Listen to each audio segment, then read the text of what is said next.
Okay, we'll get going then. Welcome back everyone tonight for the September episode of MND Australia's State of Play, and welcome to any new viewers we have tonight. So firstly, an acknowledgement of country. In a spirit of reconciliation, MND Australia acknowledges the traditional custodians of country throughout Australia and their connections to land, sea and community. We pay our respect to their elders, past and present and future, and extend that respect to all Aboriginal and Torres Strait Islander peoples today. And I'd like to acknowledge the Wiradjuri people on whose land I am, and I pay my respects to elders past, present and future.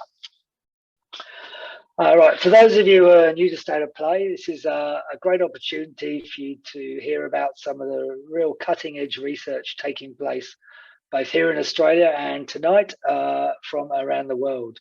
We're incredibly fortunate tonight to have something a bit different. We have two presenters from the UK. We have Nick Goldup, who is a Director of Care Improvement for the MND Association in the UK, and Richard Cave, who's a speech and language therapist with the UK MND Association. And they're going to tell us about some of the work they've been doing, looking at the latest advances in technology that will that's looking to improve the quality of life for those of you living with the MND. You may have seen a Zoom message just pop up briefly saying we're recording the session and it's being live streamed, so just click got it and that message should disappear. Speakers tonight, I think they're going to speak for about 25 minutes, half an hour, and then after that we'll have a joint Q&A and we'll collate the questions. So feel free to fire in your questions through the chat or the Q&A function if you're watching through Zoom. And if you're dialing in through Facebook, then you can ask questions through the chat there and we'll collate all those questions and bring them to our speakers. So I think that's enough from me for now, and I think Nick is going to take it away first. All yours, Nick. Hi, Gethin. Yeah, thank you. Hi, everybody. Hopefully you can see me okay and hear me okay. Thank you so much for the opportunity. I'm really pleased and excited to be here today to talk to you about the work that we've been carrying out in the UK, looking at technology and how we can support those living with MND ALS. So thank you for the opportunity to be here. And I'm going to set the scene a little bit of our journey and what we've been doing for 10 minutes or so. And then I'm going to hand over to Richard, who has got the opportunity to bring it all to life, really. So no pressure there, but it's I hope you enjoy what we've got to talk to you about. As Gethin mentioned, I'm the Director of Care Improvement at the MND Association. I also sit on the board of the International Alliance of MND Associations as well. So really pleased to be here. I'm going to share my screen now. So let's see if the technology works. Hopefully it does. And I hope you can all see that. Not that any of you can answer me, but I'm sure you can. Okay, so let's move to the first screen slide. Here we go. So this might sound crazy, but what if? The journey started back in 2019 for us with the help of a trustee at the time, a gentleman called Peter Scott Morgan. Some of you may know Peter. He's pictured on the slide there with myself, and he's a number of television and media kind of documentaries. But you might recall his passion for technology. He was a catalyst, really, making us sit up and think about the future and how technology can support people living with MND, especially, as he put it, to thrive and to have a better quality of life. And this was the real catalyst for me. I'd been involved in some technology work at a previous charity and felt there was real opportunity here. But at the same time, it was also a case of being at the right place at the right time. And I picked up the telephone by chance one day, and the gentleman who called me was a gentleman called Stuart Moss from Rolls-Royce. And he had a personal connection to motor neuron disease, having lost his father on Christmas Day, actually, in 2016. But importantly for this story, he was also a leader in innovation at Rolls-Royce and really a gatekeeper to a world of huge corporates and the biggest corporates in the world, technology corporates. But more on that in a minute. Go to the next slide. So in 2019, we sat down at the MND Association to agree some principles regarding technology. And I won't go through them all today, but there's some key ones on the slide there.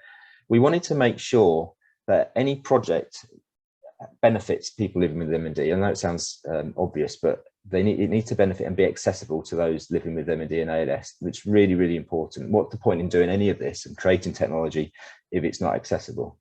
And when I talk about accessibility, I mean in terms of being able to use the technology that's created, and also financially. So there's a mantra really that we have, which is that we want to produce technology that's free for people to be able to benefit from. We wanted to stimulate the development of technology and ensure that people have choice as well. So not everybody wants certain types of technology. We didn't want to digitally exclude anybody. So it's really important that we give people a choice. We expect that all projects require the involvement of people with MND as well. So co-design and creation of these projects together. And also we wanted to seek sort of commercial benefit or in-kind benefit for all projects. So this has all been carried out. The stuff you're going to hear about today is pro bono. It's been free of charge by these big corporations, and we're very grateful for that. But emerging from this discussion was an opportunity to think about how we use technology for day-to-day living and needs, and with the MND Association being that conduit between lived experience of our community and what they face and the technology industry. And importantly, I'm really pleased that we've agreed to have this as a focus within the MND Association, within our new strategy. And it sits within our, we have promises rather than a strategy. And our promise number 3 is that every day with MND counts. And within this, we talk about new technology solutions, improving quality of life. So that paves the way for this focus. So that's the kind of the background, the boring bit. Now let's look at the opportunity. I say boring, but it's not boring at all. But let's talk about the kind of the tangible stuff. And I'm going to go back to talk about Stuart at Rolls-Royce, because he, as I say, he opened the door to the big players, and we used that leverage alongside sort of the power of the MND cause to ignite some enthusiasm and passion within these companies. And very, very quickly, we'd signed up 20 or so organizations. And this next slide is really a who's who. I'm very proud of showing you this. It's not a bad list, really, when you look at those that we've been engaging with within the MND community. You know, we've got Google, Rolls-Royce, Microsoft, Intel, British Telecom, to name a few. And there's more waiting in the wings as well. We're currently talking with Apple and Vodafone and McLaren F1, who are very keen to be part of this as well. So we had the people, we had the organisations, we had the brains. The key from the start is that we need to be really clear on our purpose and what we wanted to create here. So we came up with a kind of a vision, mission, and we really wanted to redefine life with MND together as one group, as one. We call it a club, but you know, it's a think tank that we'd created. And the second focus was that, you know, what type of technology area are we going to focus on? I mean, technology covers a very broad spectrum, doesn't it? It can be from, you know, robotics to artificial intelligence to mobility to environmental controls, just to name a few. And I suppose back at the start, this was one of our concerns. How do we sort of filter down all of these opportunities? So you know, we decided to focus on one area, and that area was speech and communication. And this next slide really talks us through our strategy. So we felt speech was such a big, important area to go after because it's, you know, it's really a powerful medium of identity. Speech is, it tells us about who we are, ourselves, our mood, our humour, where we're from, our educational background, our gender. And when it becomes difficult to talk and to communicate living with MND, you know, social identity is affected, and social withdrawal is a real risk. And we know in the UK and globally, I would imagine, up to 90% of people will eventually rely on some sort of communication device, and they're not well equipped to facilitate talk at a spoken conversational pace, for example. So we wanted to focus on this area, and we split that into 3 parts. We wanted to focus on voice banking, so supporting voice banking before a person's voice deteriorates and improving that process. And I'm going to talk to you about how we've done that. We wanted to support dysarthric speech, slurred speech. So when a person starts to lose their voice, how can we maintain communication? And that's through some wonderful work with Google and Richard is going to bring that to life and talk to you about that in a second. And thirdly, supporting when a person's voice is lost. So maintaining conversation at close to natural speech as possible. And again, we probably won't touch on that as much, but that's all about using artificial intelligence to listen to conversations and then to come up with suggestions or quips, as we call it, to improve the speed of communication. And before I sort of go into the detail on deliverables, strategically, this has been brilliant, this opportunity. Many, if not all, of the companies we're speaking to have all of these corporate social responsibility agendas. They want to be the next big company to support change, global change. And there's a trend for especially tech giants to be seen as supporting sort of that wider community. So we're not just manufacturers of widgets or laptops, but driving change in people's lives.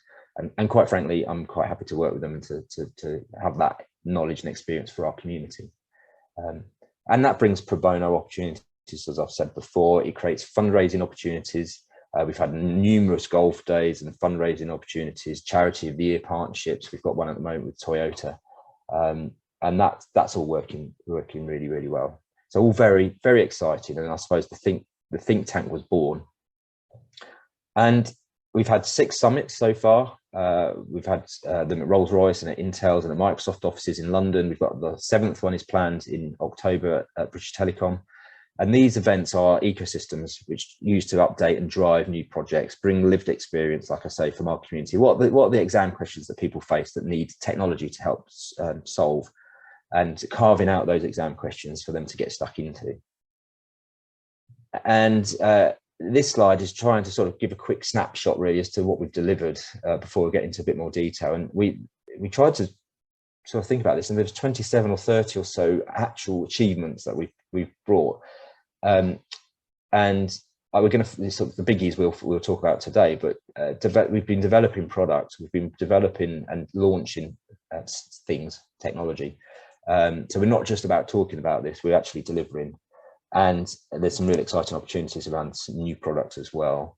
And interestingly as well, we've seen some really interesting partnerships develop.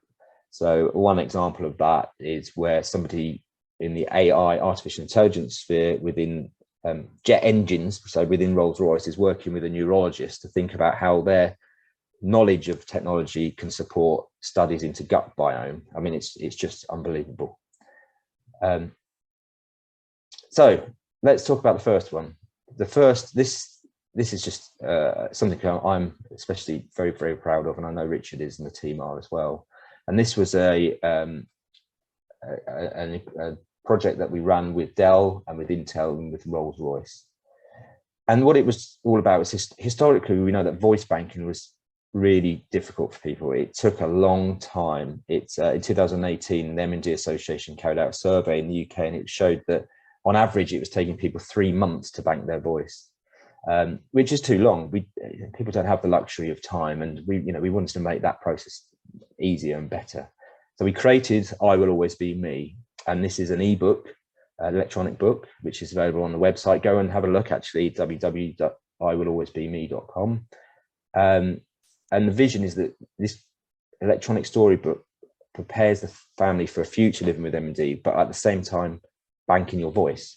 So in other words, by the time you've read the book, you've got to the end of it, it takes 20, 30 minutes to read, you've banked your voice.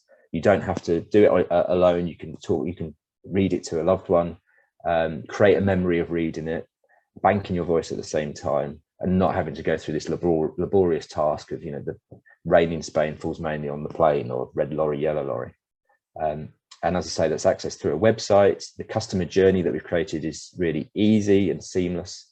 And the story was created with the help of an award-winning author in America, a lady called Jill Twiss, and an illustrator, called Nicholas Stevenson, who's based in the UK.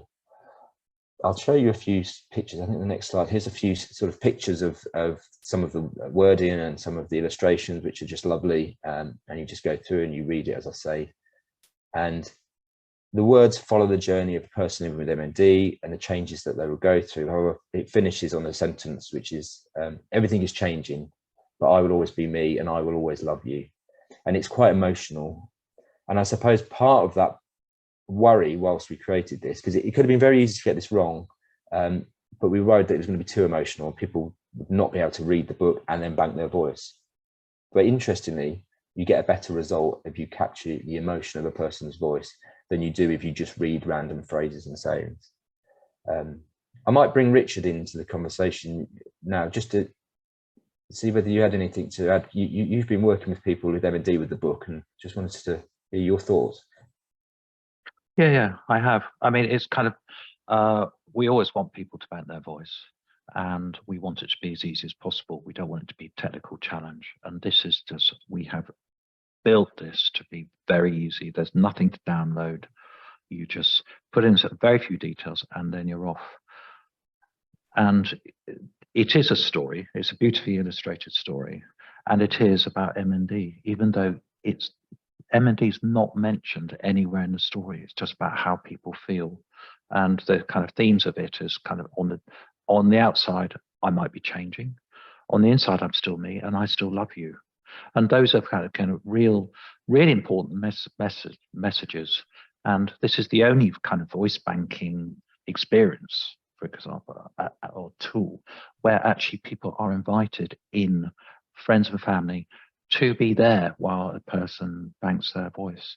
Because actually it has been an opportunity, and I've worked with people where I've seen it, an opportunity where actually I'm going to talk about this, but this is an opportunity for me to talk about how I'm feeling, and actually for others to kind of share how they feel. Because often, so many times with MND, and I understand why, so many times people just feel like they're a burden. They don't want to say, they don't quite know what to do, they don't know what to say.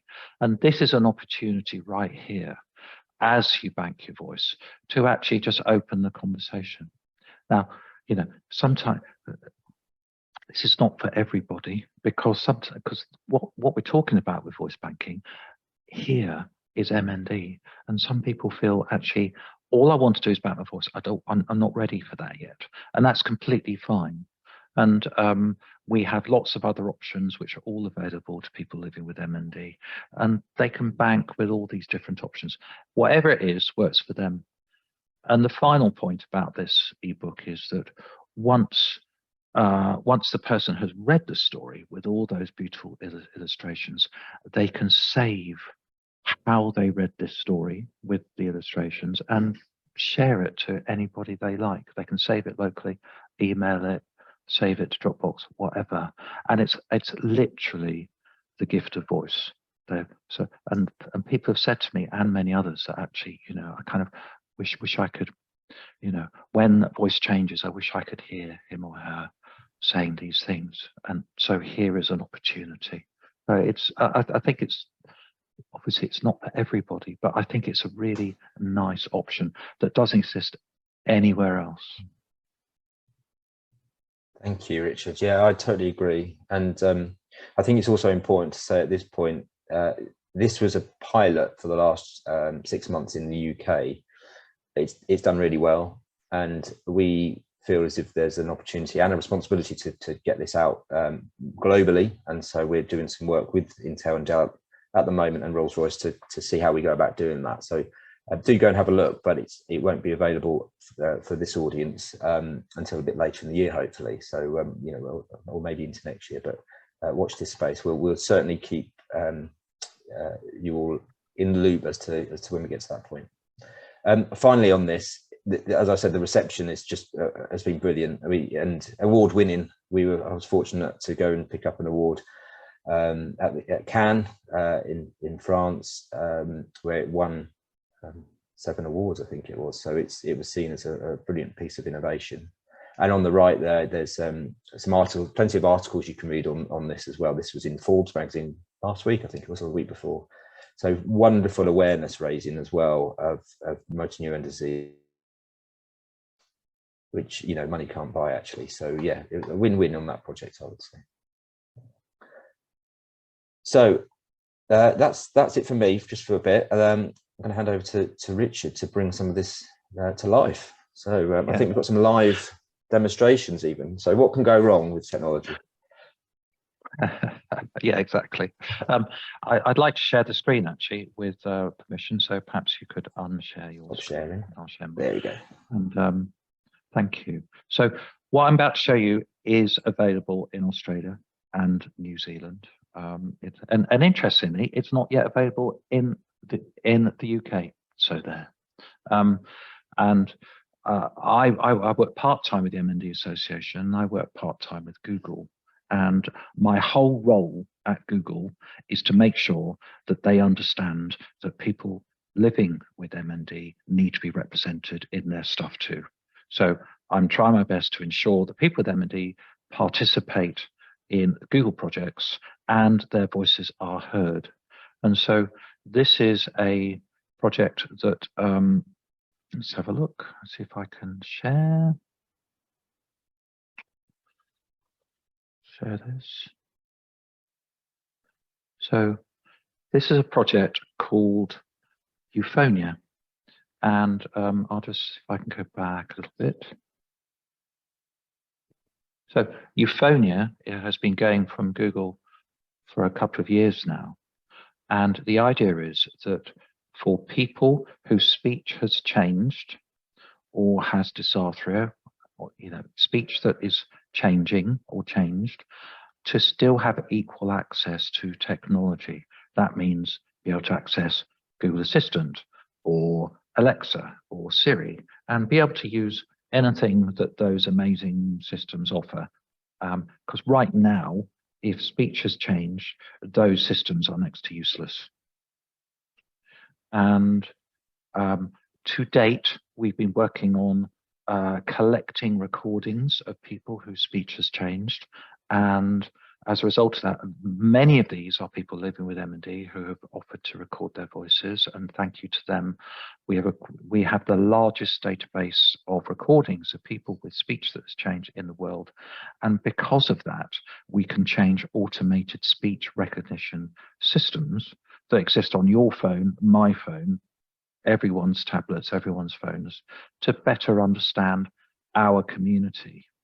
And the really nice thing is once speech recognition recognizes speech that has changed, then lots of good things happen.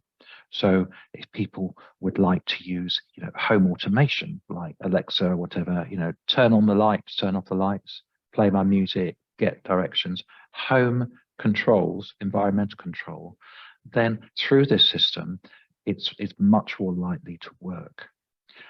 What is very exciting as well is that if speech recognition understands speech that's changed, it can transcribe it. It can create captions in real time so that you could have your phone on, and as you talk, that what you're saying is being captioned on the phone.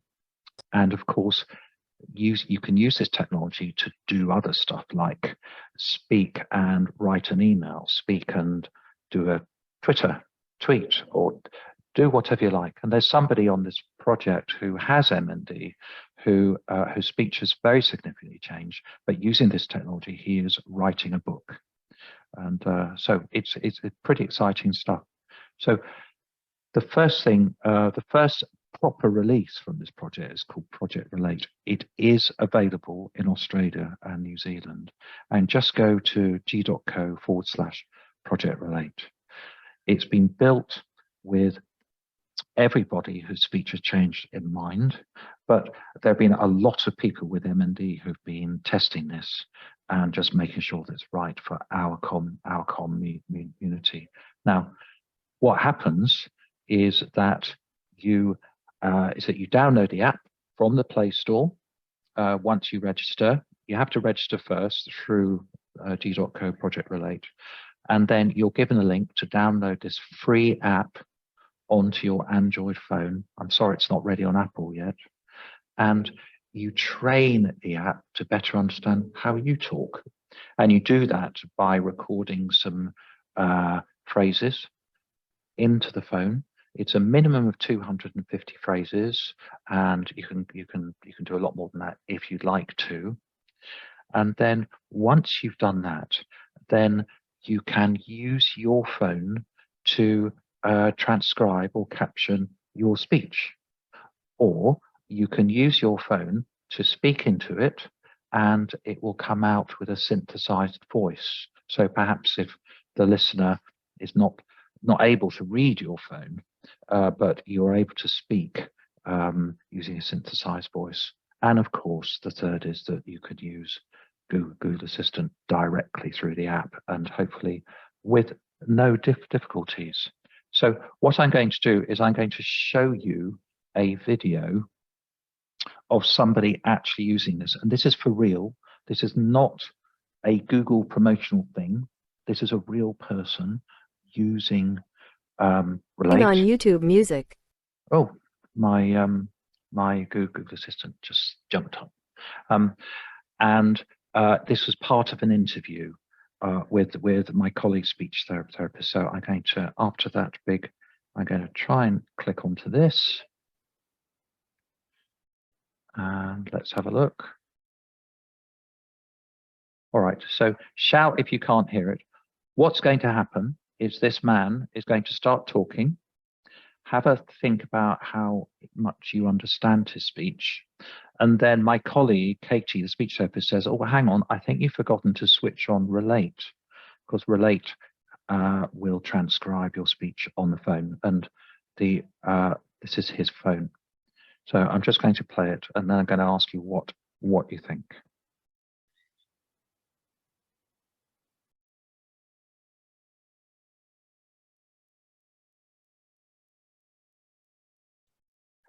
Richard, I think there's an error message on the screen we're seeing at the moment. Something about verification of this link failed due to an error or something that's come up, which may be stopping you playing. Don't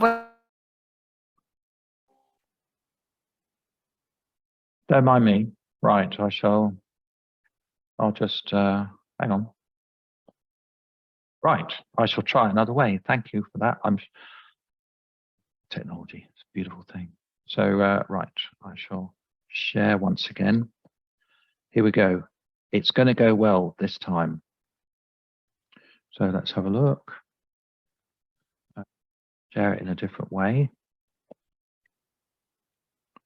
All right.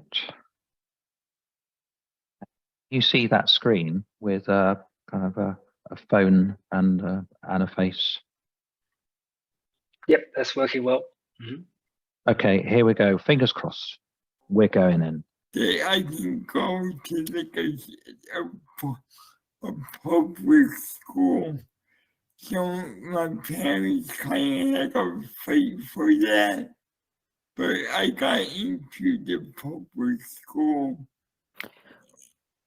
Could you turn on listen so I can see what transcript of what you're saying? You were just got to the point of saying that you got into public school.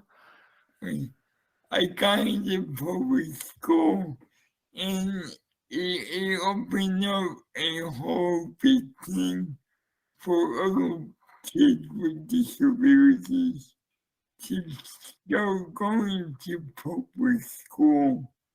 And I started a couple years after. A lot more kids being in my school. And then I went to, then my parents moved to Florida. And I met a lot more people. All right. So what that is that was that was not a promotional video. That was an interview with somebody with, I would argue, quite difficult to understand speech. And so why is this helpful for people with MND? Because, you know, people want to talk and we want to help them talk for as long as possible. And this is one additional opportunity for people to be better understood even after their speech has changed or is changing. And the nice thing about this tool is, one, it's free. It's available on an Android phone or tablet. It does not replace anything else that's going on. So you keep talking, all these stresses and pauses, all the emphasis, eye contact, it's all there. Now the captioning It's not going to be perfect. No captioning is, but in combination with everything else, I found in the past that it's been pretty helpful. So I think there is other stuff to show you, but I'm aware that I've completely blown my slot really here. So I'm going to, if you want to find out more, I'm just really happy to talk more about it. But the great thing is it's available in Australia. Thank God for that.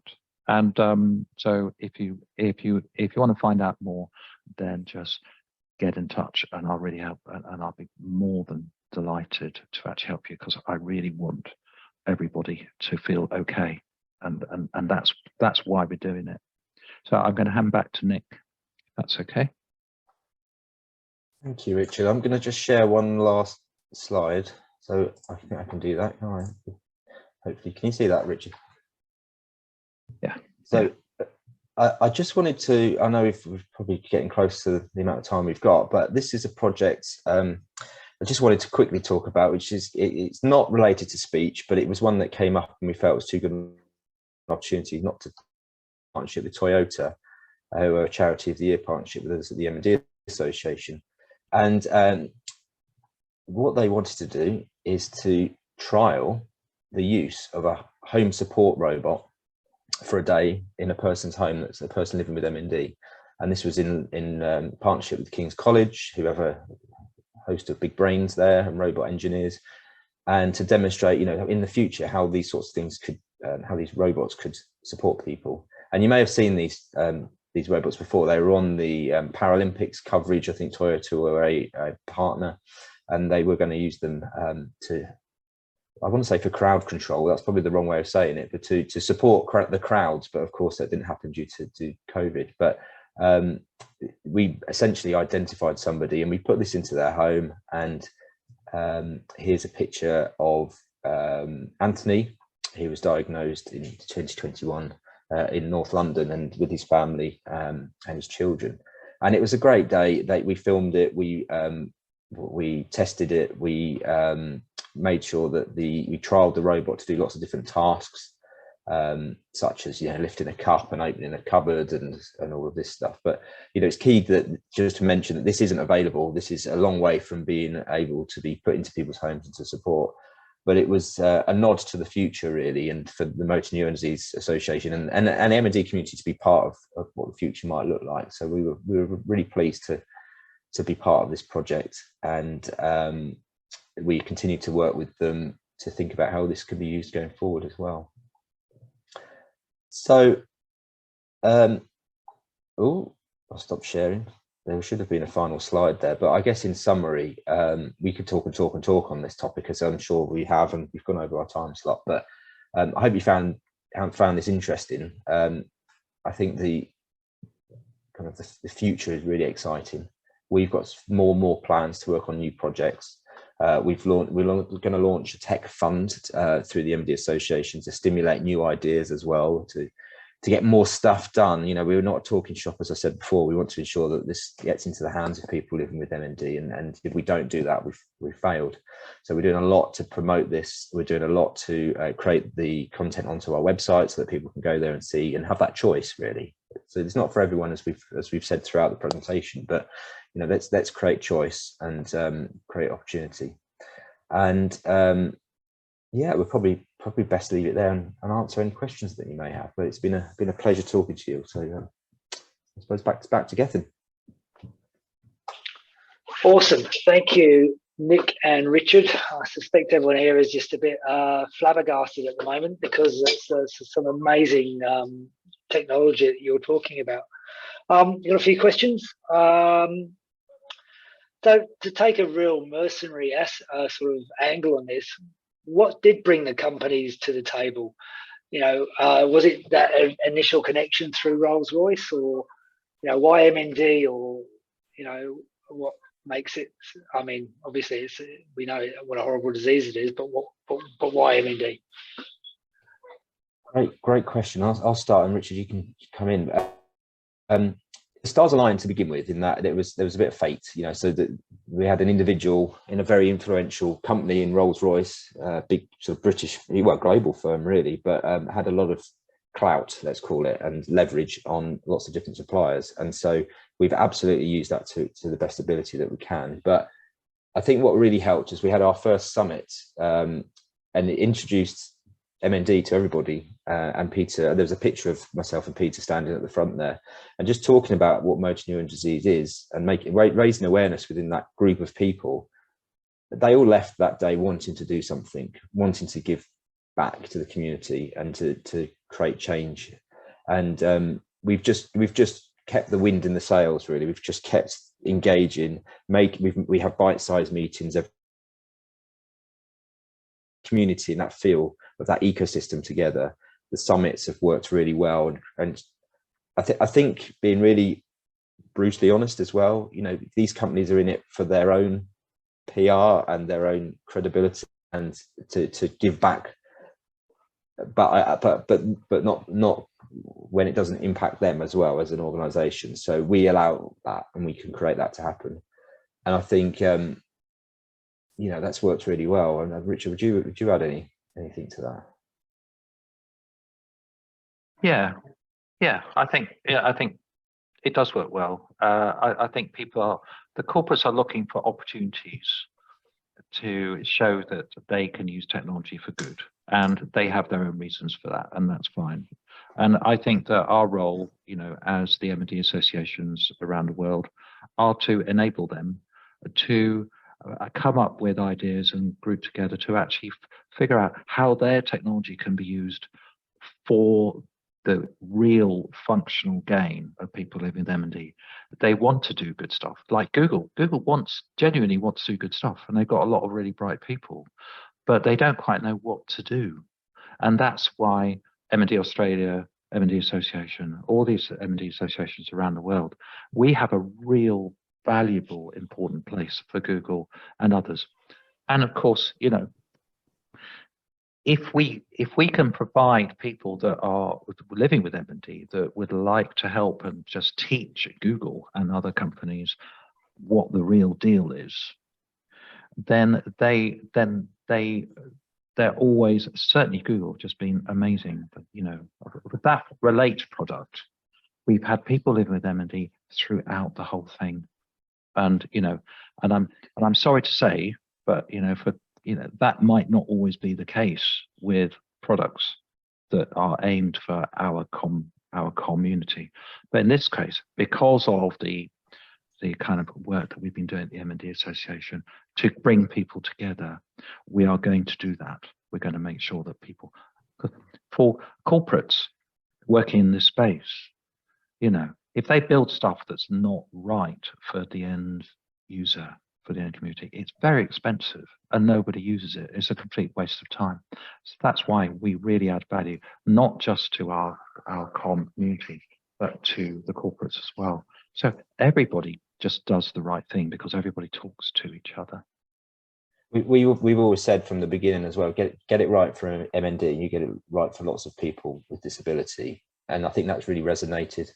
And also, let's face it, there's probably other applications for some of this technology as well, which can be, so, there's a real kind of golden thread throughout all of this work, I think.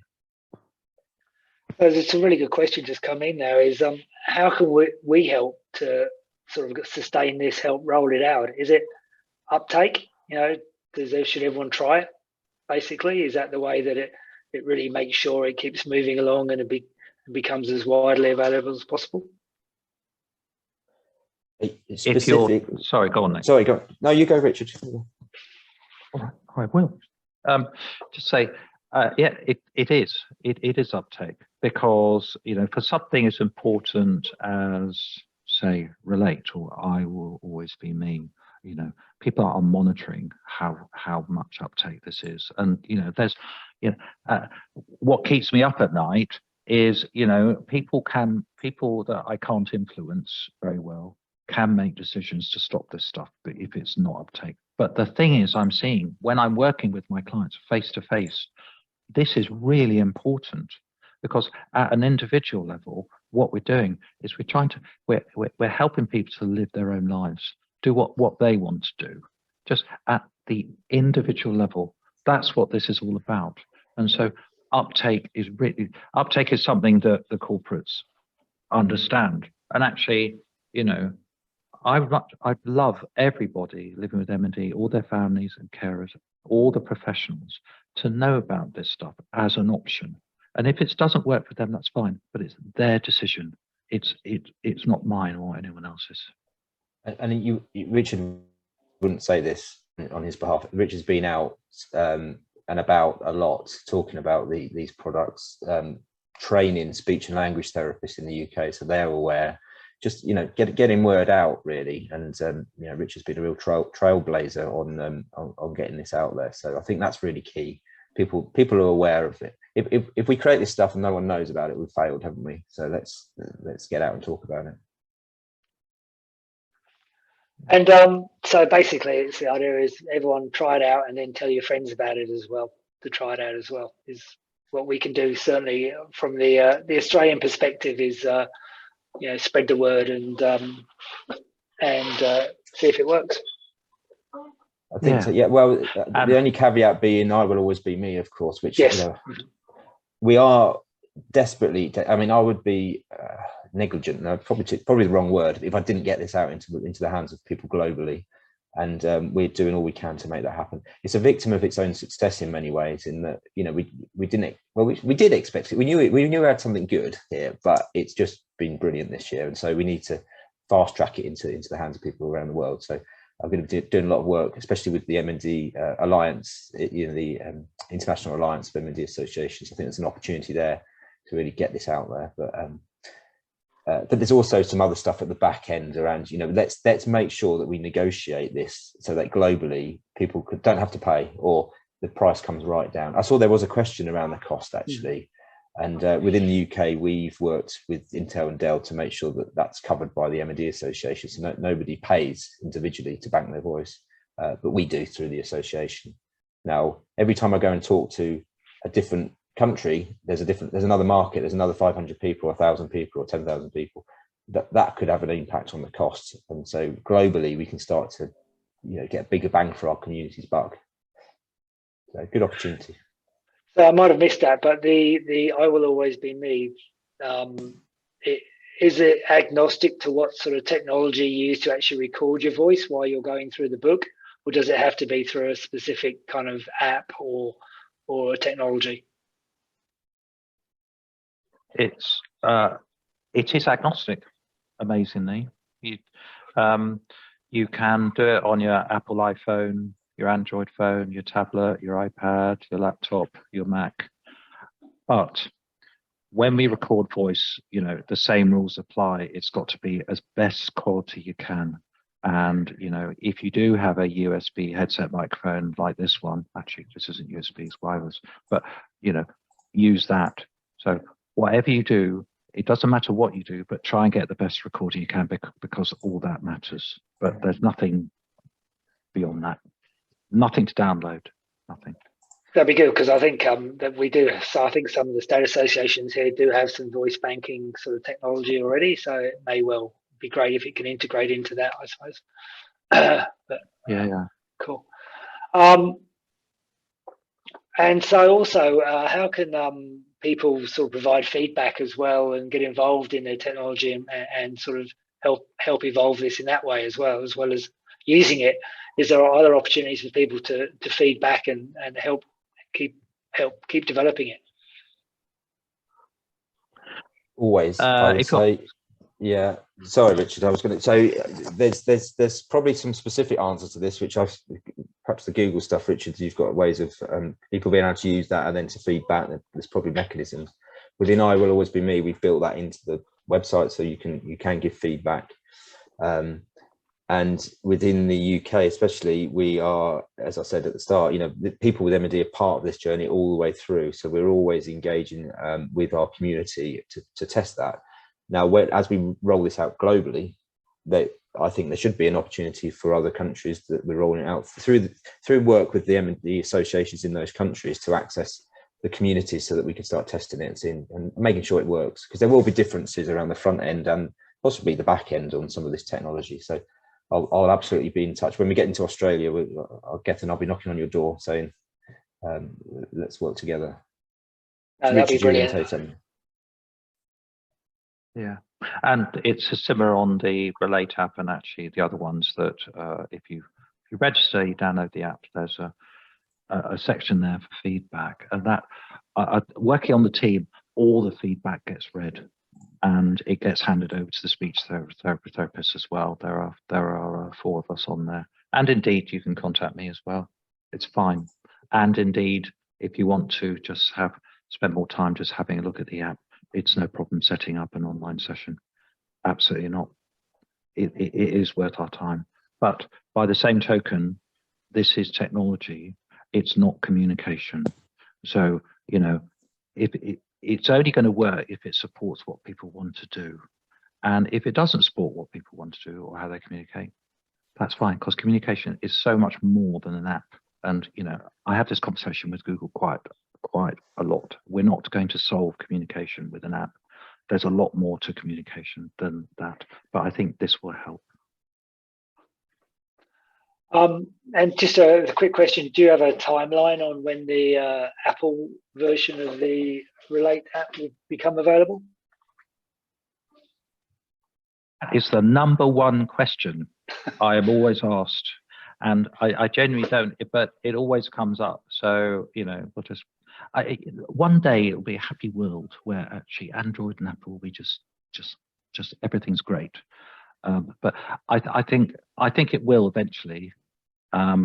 So that's a rubbish answer to a great question. Question here we have, how do you support the training and customization of speech generation devices, eye gaze, funding equipment, and training people with MND and clinicians to learn how to use these tools in sort of daily life? There are, I love the question, because, you know, you have to pay your dues to understand how this technology works. And so what I do is I train speech and language therapists myself, and I've trained more than 1,500 over the last few years on this subject and others, because, you know, speech generation devices and training and all that stuff only works if it works for the client. If it has the right content and is correctly set up. There's no short, quick answer to that, other than, I think, empowering people with information and actually empowering families with information. So do an awful lot of training. The other side is that, you know, in another session, I would show you that, particularly for eye gaze, that eye gaze users can actually use their phone now, on using a phone camera rather than this expensive infrared type cameras for everyday transactional communication. And that is available today. And although it won't replace, you know, the really heavy duty eye gaze devices, it's really helpful when that device is not around, or just something's happening. If you want to do it in the wet room, in the rain, wherever the phone camera works, you can use this as an eye gaze user. So projects like that, I think, is kind of helping break down the barriers of actually this very complicated technology, where people just want to communicate. They just want to share what they want to think. And, you know, often the technology, just like you kind of need a degree to actually understand just how it all works, and I get that. That story that reminds me of a story, actually, Richard, of somebody. I was in their garden. They were living with MND, using eye gaze, and just couldn't use it in the sunlight. It just didn't work. You know, that was the exam question to answer. Was, you know, how you're literally speechless because the technology wouldn't allow that to happen. Whereas using the phone seems to work. You know, yeah. It's a different technology, and it gives you another choice. So yeah, good example. And of course, in the UK, with technology is always changing as well, isn't it? So it's keeping people up to speed with the latest technologies. And so that's why we've created on our website a page so we can start to talk about this. We've got a community of practice for speech therapists and healthcare professionals to sort of come together, and places like the Alliance, the International Alliance, they have their meetings, and this is a topic that's often talked about globally as well. So it's just keeping talking. We're just keen to just get on the road and keep talking to people about this stuff, aren't we, Richard? Yeah.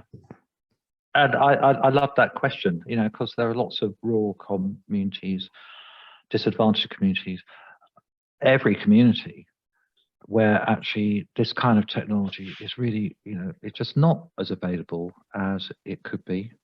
And stuff like eye gaze is incredibly expensive and needs professional support and all the rest of it. And, you know, part of the work that we do is we want to look at this again. Because, you know, big companies like Microsoft, Google, and all the others, they have a hell of a lot of technology, and most of it is on our phones. So why can't we, you know, help people communicate using what they already have on the phones? And, you know, so this is what we're working on, you know. And at the end of all this, what really matters is we want people to just be themselves. That's what this is all about. Be themselves in the conversations that really matter with their loved ones every day.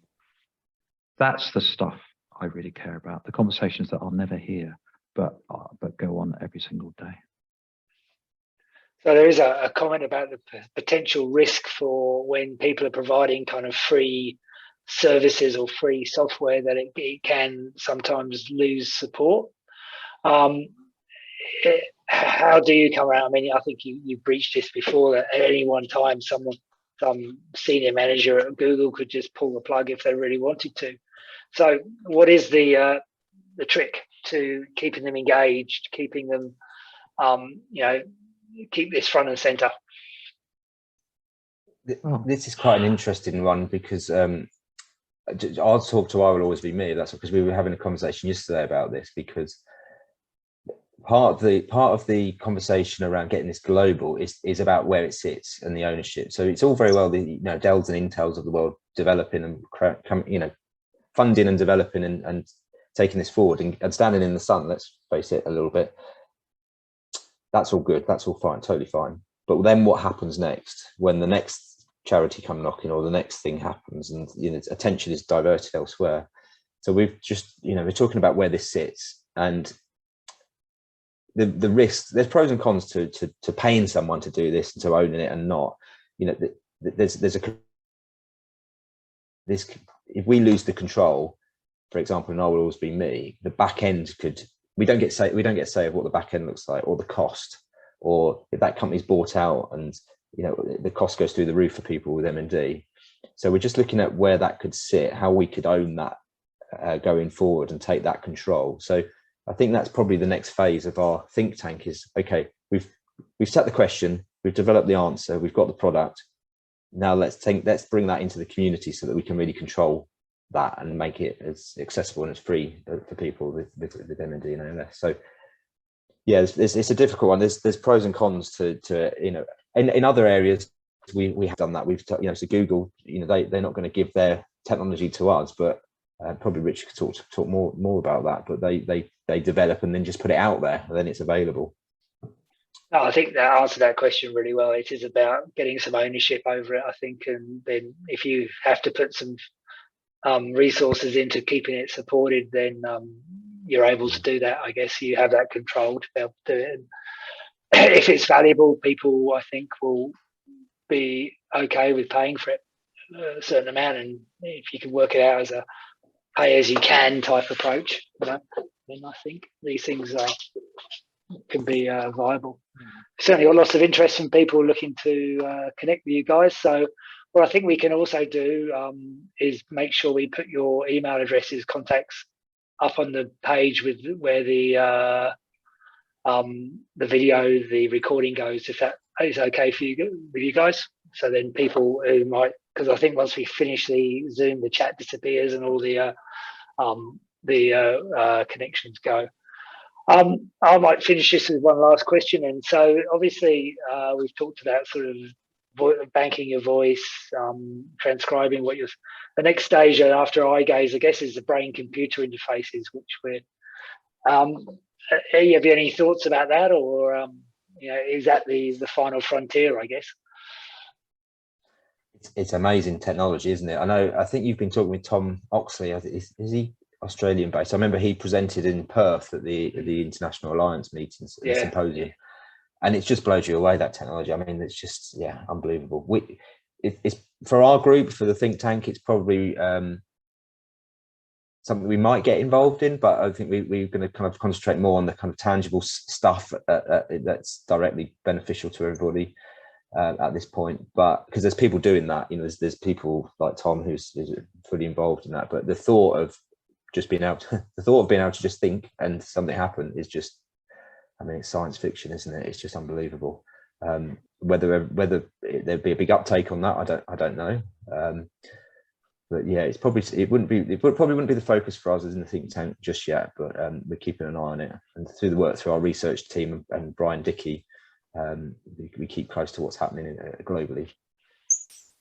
I get asked about this a lot as well, and kind of as a speech therapist, what I want is for people to be able to kind of communicate functionally, do what they want using technology. So the bar is reasonably high there. That it's got to work for the client. It's got to work. And brain-computer interface, it's really exciting, but the technology's not there yet. And I'm putting it out there, and people's going to shoot me down. But for that level, for everyday communication, or even kind of functional transactional communication, it's just not there yet. But I hope it will. I just want technologists and in the space to kind of be brutally honest about how things really work, because at the end of the day, people are going to use it, and people that we all care about are going to be using it. Yeah, I mean, I think at the stages at the moment, it's a phase 1 trial, so it's similar to a drug development. That's obviously when a drug hits phase 1, you're looking at several years down the line before it's ever going to be out there. So I think that's perhaps the way to look at it. I mean, it's brilliant, but as you say, it's been done in 5 or 6 people at the moment, not the thousands that will need it. Okay, well, I think we're sorry. Carry on, Nick. You have the last word. Just one final point. You triggered something in my brain, which was about there's the research space, there's the health research space, then there's the technology research space, and I think as a community of MND associations, there's probably more that we can do there, and we're certainly trying to lead that with our tech fund, thinking about, okay, well, how do we stimulate some of this, because until we've got treatments and a cure, people are living with this disease, and so technology is a great way of being able to improve quality of life. And I think that's probably anyone listening that has a link to an MND association anywhere in the world, then I think there's an opportunity to do more in this space, and we're going to try and lead the way on that. So probably a good place to finish. Okay, and we just got one last cracking question which I'll have to ask. So with Project Relate, are people's information and data collected by Google if you're concerned about data confidentiality? And the second part of the question is, the app is free. Is there a demo version for therapists to learn to use so they can help patients, clients use it? I love both those questions. Data privacy is a very big deal, and throughout and I can say this as I work at MND, with my MND Association hat on, the data privacy process is secure, and I am satisfied that data confidentiality is fine in this project.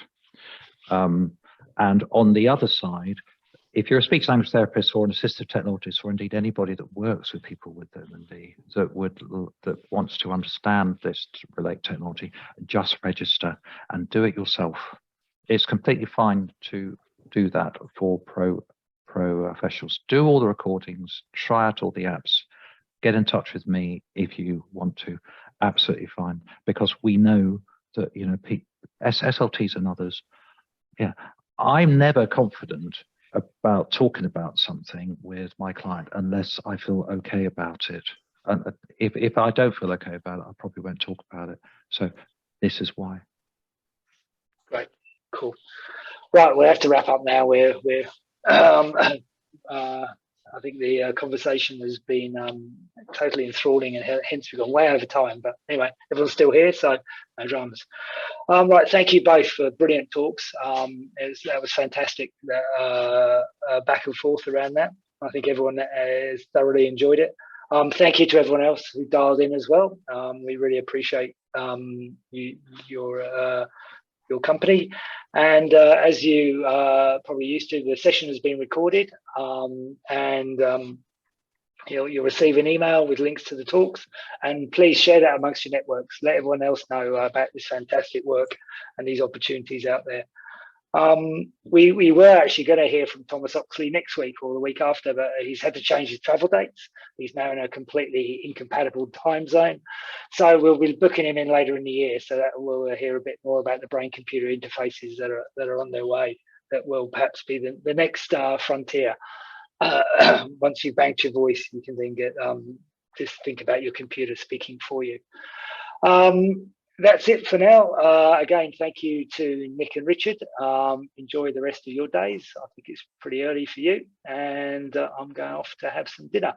So thank you, everyone, and good night.